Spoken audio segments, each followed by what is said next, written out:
अमीर ननद की गरीब भाभी। रीना एक मध्यम परिवार की लड़की थी, लेकिन उसकी भाभी शिवानी एक बड़े घर की बेटी। शिवानी की शादी अभिषेक से लव मैरिज थी। अरे भाभी, ये कितना अच्छा सूट पहना है आपने। काश ऐसा मैं भी पहन पाती। अरे क्यों नहीं रीना, वैसे भी तुम्हारा और मेरा नाम तो एक ही है, जब मन करे पहन लेना।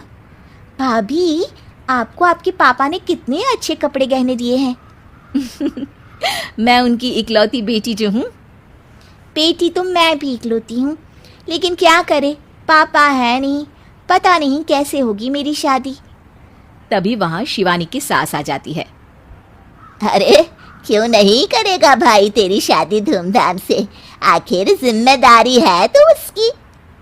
और वो दिन भी आ जाता है जब रीना की शादी तय हो जाती है।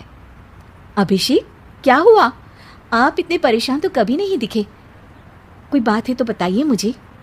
अरे शिवानी, वैसे तो शादी का सारा इंतजाम हो गया है, लेकिन गहनों का रेट तो आसमान छू रहा है। कैसे क्या करूं, कुछ समझ में ही नहीं आ रहा। थोड़ी देर में शिवानी अपने पूरे गहने अभिषेक के सामने रख देती है।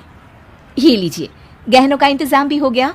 अरे नहीं नहीं शिवानी, मैं ये गहने किसी हालत में भी नहीं ले सकता। ये तुम्हारे पिता ने तुम्हें दिया था, और तुम हो कि। तभी वहां सास आ जाती है। अरे तो क्या हुआ, इसकी तो हो गई ना शादी, अब किसे दिखाने हैं इसने गहने।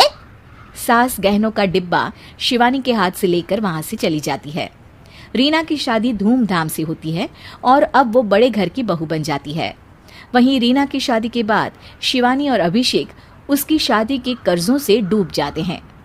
मैं सोच रही हूँ नौकरी करनी शुरू कर दूँ, वैसे भी पढ़ी लिखी हूँ, आपकी थोड़ी मदद भी हो जाएगी। वैसे शिवानी, कुछ दिन कर लो तो अच्छा ही होगा, क्योंकि ज़रूरत भी है। अब शिवानी भी नौकरी करने लगती है और घर खर्चे में अभिषेक का हाथ बटाती है।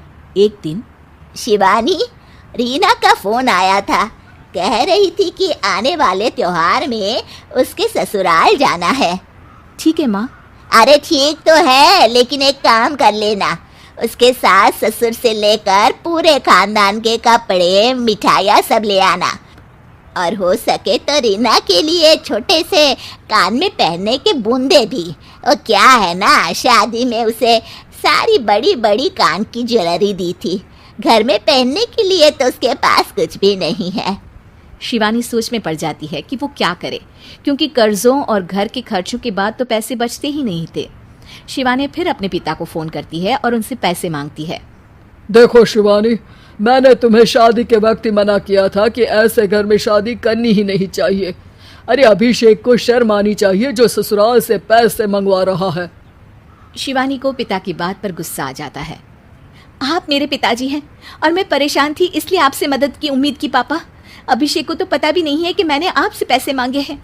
शिवानी सोचती है कि वो अभिषेक से बात करे, लेकिन फिर उसे लगता है कि वो टेंशन ले लेगा।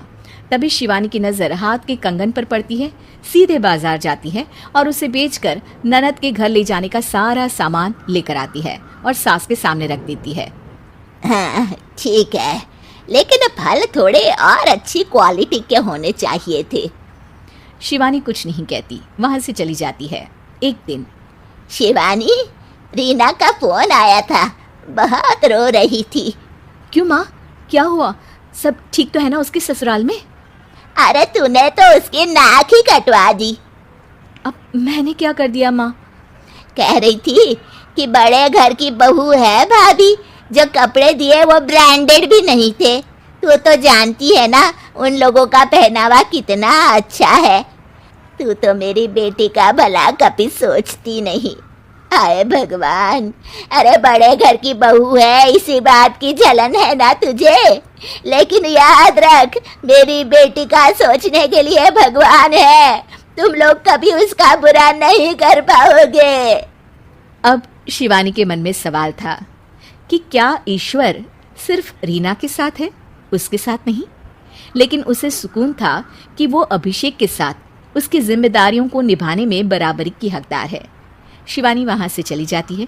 वो सास से कुछ नहीं कहती, क्योंकि अमीर घर की बहू बनकर रीना को भले ही सुकून ना हो, लेकिन गरीब घर की बहू बनकर शिवानी खुश है, क्योंकि खुशी पैसों से नहीं परिस्थितियों पर निर्भर करती है।